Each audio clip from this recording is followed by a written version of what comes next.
Que Deus abençoe o seu dia e a sua semana. Sejam muito bem-vindos. Hoje a gente vai mergulhar num momento de virada, uma revolta mesmo, num dos debates mais antigos e francamente mais frustrantes da literatura, que é o do livro de Jó. Um debate que não saía do lugar, né? Exatamente. E para nos guiar, a gente está aqui com as anotações e comentários de duas Bíblias de estudo ótimas, a Roma e a Nova Almeida Atualizada, para nos ajudar a entender o capítulo 32. Então, a nossa missão aqui é entender o que acontece quando, no meio de um debate totalmente travado, surge do nada um personagem novo, um jovem chamado Eliú. O que a chegada dele significa?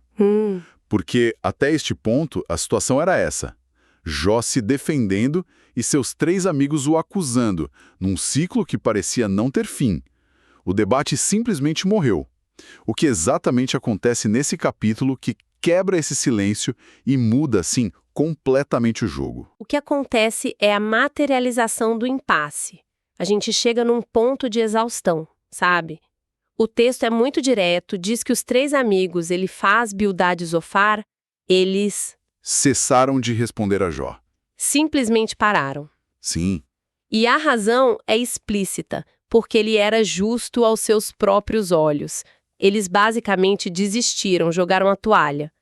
E esse silêncio, essa falta de argumentos cria um vácuo dramático na cena, é quase palpável. um vácuo. Boa palavra. E é exatamente nesse vácuo que surge essa nova voz. O texto nos apresenta Eliú, filho de Baraquiel, o Buzita. E logo de cara ele já nos dá duas informações cruciais.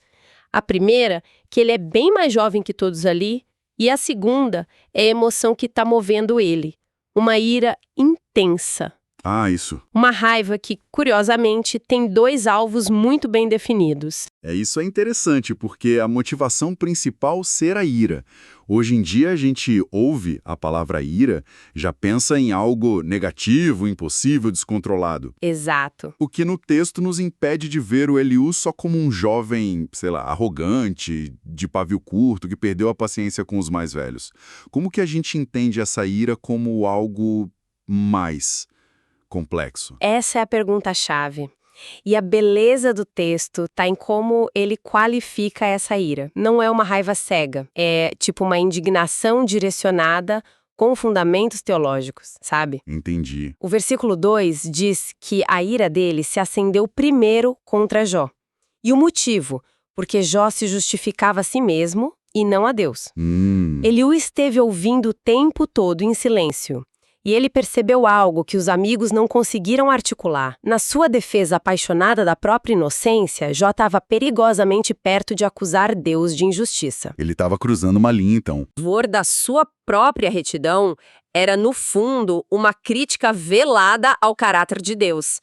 Era como se o Jó dissesse: se eu sou tão justo e estou sofrendo assim, então o problema não está em mim, está no sistema, está em Deus. Entendi.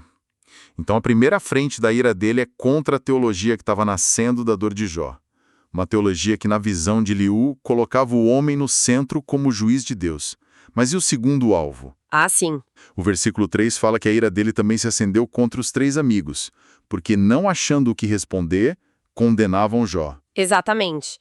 E aqui a gente vê a frustração do Eliú com a incompetência intelectual e pastoral dos mais velhos. Ele viu os três amigos ficarem sem argumentos. Eles não conseguiram provar a tese simplista deles de que todo sofrimento é castigo por um pecado específico. A teoria deles ruiu. Só que, em vez de repensar, de admitir, ok, talvez a gente esteja errado, ou que o mistério era maior do que a teologia deles, não. Eles simplesmente dobraram a aposta na condenação, eles falharam miseravelmente. Tanto como teólogos quanto como amigos, né? Exato, como amigos que deveriam consolar. Isso me lembra um pouco, sei lá, certas discussões de internet, sabe? Depois de um tempo, ninguém tá mais ouvindo. As pessoas só repetem seus argumentos com mais e mais força até a exaustão e qualquer chance de encontrar a verdade se perde no barulho. É uma analogia perfeita. Eliú parece aquela pessoa que chega no final e diz: gente, espera aí. Vocês todos estão errados, cada um de um jeito. É exatamente isso. A frustração dele é com o fracasso do debate em si. Ele não toma um partido. Ele olha para a cena e vê Jó flertando com a blasfêmia e os amigos defendendo Deus com argumentos fracos e cruéis. O debate se tornou inútil. Um desserviço à verdade. E é essa indignação com a falha de ambos os lados que o impulsiona a falar. Ele vê que o caminho para a verdade foi completamente bloqueado pela teimosia e pela falta de sabedoria. Certo. Mas aí entra o grande obstáculo. Se o debate era dominado por esses homens mais velhos, que apesar de errados, detinham toda a autoridade, o que dá a um jovem como Eliú a coragem, ou talvez a audácia, de sequer abrir a boca. Ah, sim. Ele não estava quebrando todas as regras de etiqueta da sua cultura ao fazer isso. Completamente. E ele sabe disso, ele não é um rebelde impulsivo. Pelo contrário, o discurso dele começa com uma demonstração enorme de consciência e respeito por essa hierarquia. Ele não entra chutando a porta. Ele prepara o terreno. Isso. Primeiro, ele justifica porque ficou calado até então. O versículo 4 diz que Eliú havia esperado para falar com Jó porque eles eram mais velhos do que ele. E ele mesmo verbaliza isso no versículo 6 de uma forma que, na nossa linguagem, seria algo como: olha, eu sou mais novo aqui e vocês são os mais velhos. Por isso eu fiquei com receio, com medo de dar a minha opinião para vocês. Ele começa validando a norma social. Ele esperou, ele ouviu, ele observou o sistema falhar. Exato. Ele estabelece as credenciais de pessoa respeitosa. Ele não é um jovem impetuoso querendo atropelar os mais velhos. Ele está dizendo: eu dei a vocês a chance, eu esperei minha vez, mas essa vez nunca chegaria, e pior, a conversa de vocês não levou a lugar nenhum.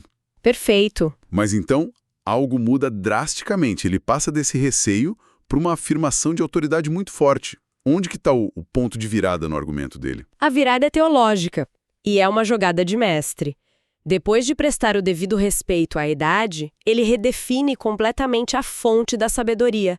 E é aqui que o discurso dele se torna explosivo para aquele contexto. É aí que ele vira o jogo. Sim, ele diz lá nos versículos 8 e 9, mas é o Espírito no ser humano, o sopro do Todo-Poderoso que lhe dá entendimento. Não é a idade que concede sabedoria, nem são os velhos que entendem o que é justo. Uau! Isso é uma bomba. É uma bomba. Ele está dizendo, com todas as letras, que a verdadeira sabedoria não é um produto do tempo. Não é algo que se acumula como rugas. Não é uma posse exclusiva dos idosos. É um dom. É um sopro do Todo-Poderoso. Uma inspiração divina. Ou seja, ele está mudando a regra do jogo no meio da partida. Ele diz: a autoridade para falar aqui não vem da certidão de nascimento, mas da conexão com Deus. É uma afirmação muito ousada. Extremamente ousada. Uma das notas de estudo reforça isso, dizendo que a sabedoria não era vista como posse exclusiva dos anciãos nesse texto. Ao fazer essa declaração, ele univela o campo de jogo. Ele se coloca no mesmo nível, ou até acima. Ele não está pedindo permissão para falar por ser o Eliú, o jovem inteligente. Ele está reivindicando o direito de falar porque acredita ter recebido um discernimento que vem diretamente de Deus, um discernimento que os mais velhos, com toda a experiência, não conseguiram alcançar. Isso transforma o ato de falar de uma opção para uma obrigação, né? Exato. É uma obrigação. Mas essa é uma jogada brilhante, não é? Quero dizer, é quase um argumento irrefutável. Dizer, não sou eu quem está falando, é a inspiração de Deus através de mim, é uma forma de se blindar contra críticas. Sem dúvida. Como a gente sabe se ele está sendo sincero ou se é só um recurso retórico poderoso para ganhar o debate? Você tocou no ponto central da tensão que o personagem de Eliú cria. E o texto não nos dá uma resposta definitiva sobre isso. E é por isso que ele é tão fascinante. Ele pode ser os dois, né? Pode ser um profeta genuinamente inspirado ou um jovem brilhante e um tanto arrogante que encontrou a justificativa teológica perfeita para sua intervenção. O que o texto faz a seguir é aprofundar a descrição da experiência subjetiva dele. Ele não apresenta isso como uma teoria fria, ele descreve uma compulsão interna. Uma força quase física. Isso. Uma força que o obriga a falar. Sim, essa parte é muito forte. Não é só uma opinião que ele quer dar. Ele descreve uma pressão que parece quase insuportável. A linguagem é muito visual, muito visceral. É uma das passagens mais intensas de todo o livro. Ele não diz eu tenho uma boa ideia para compartilhar. Ele descreve uma condição que é quase de sofrimento. Nos versículos 18 a 20, ele diz: pois estou cheio de palavras e o espírito dentro de mim me constrange. Me constrange. O meu interior é como vinho novo que não tem por onde sair. Está como odres novos prestes a arrebentar. Tenho que falar para encontrar alívio. Tenho que abrir os lábios e responder. Uau! Essa imagem do vinho novo prestes a arrebentar o odre é poderosa. Ele está basicamente dizendo que o silêncio é fisicamente doloroso para ele. Sim. Isso muda completamente a percepção dele de um simples debatedor para quase um profeta sob coação. O que essa metáfora significa exatamente? A nota de estudo sobre esses versículos explica bem. O vinho novo, o mosto, está em pleno processo de fermentação, liberando gases, né? Se você o coloca num odre, um recipiente de couro, que é novo e não tem flexibilidade ou um escape para essa pressão, ela vai aumentando, aumentando, Até que arrebenta. até que o couro não aguenta e arrebenta. Eliú está se sentindo exatamente assim. As palavras, a verdade que ele acredita carregar, estão fermentando dentro dele. A pressão é tão imensa que ele sente que vai explodir se não falar. Ele se vê não como o autor da mensagem, Não. mas como o recipiente que mal consegue contê-la. Exatamente. E isso se conecta direto com a alegação dele de inspiração divina.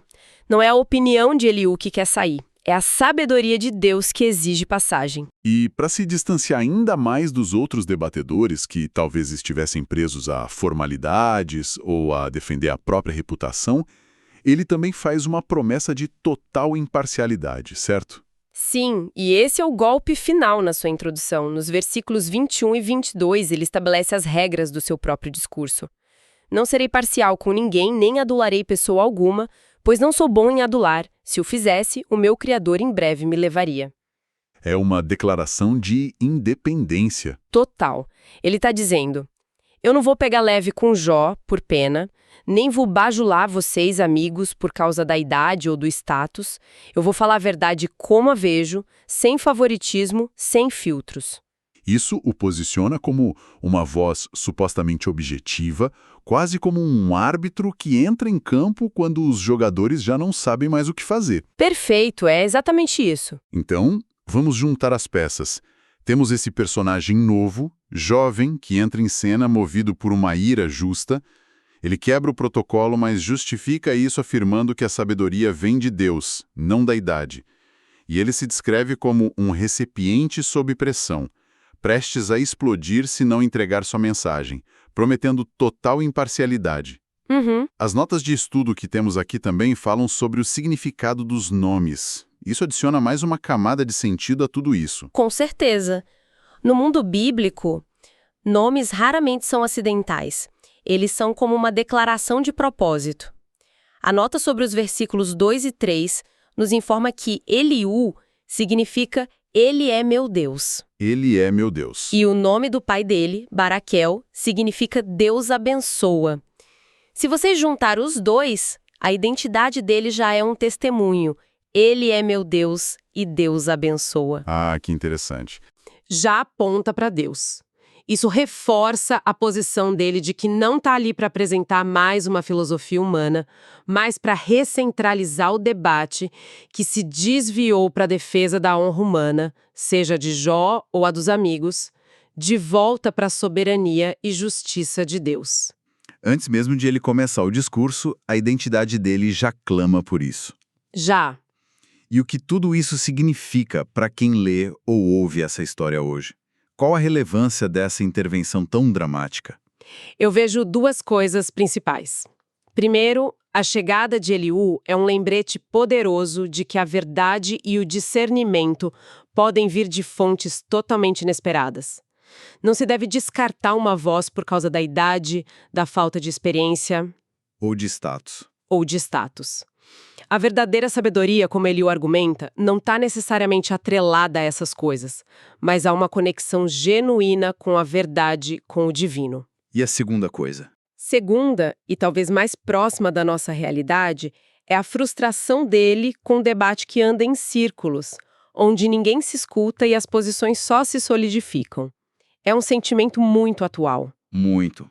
Eliú representa aquele anseio por clareza, por uma palavra que finalmente corte o ruído e traga uma perspectiva nova e honesta. Faz todo sentido. Então, para amarrar tudo, a chegada de Eliú quebra um impasse que parecia eterno. A sua motivação é essa ira justa, essa indignação, tanto contra a autojustificação de Jó, que estava quase colocando Deus no banco dos réus, quanto contra a total ineficácia dos argumentos dos amigos. E ele justifica sua ousadia, apesar de jovem, não com base na sua própria inteligência, mas reivindicando uma sabedoria que vem da inspiração de Deus, uma força que ele mal consegue conter. Eliú se apresenta como o porta-voz da verdadeira sabedoria. Imparcial e divinamente inspirado. Exato. Exatamente. E isso nos deixa com a grande questão que os próximos capítulos do livro vão explorar.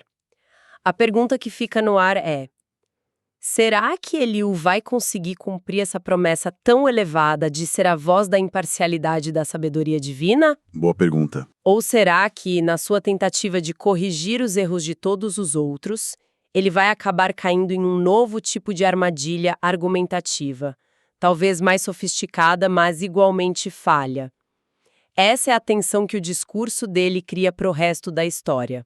Uma pergunta que nos deixa ansiosos para continuar essa leitura. Agradecemos a todos pela companhia neste mergulho. Que Deus abençoe a todos os ouvintes.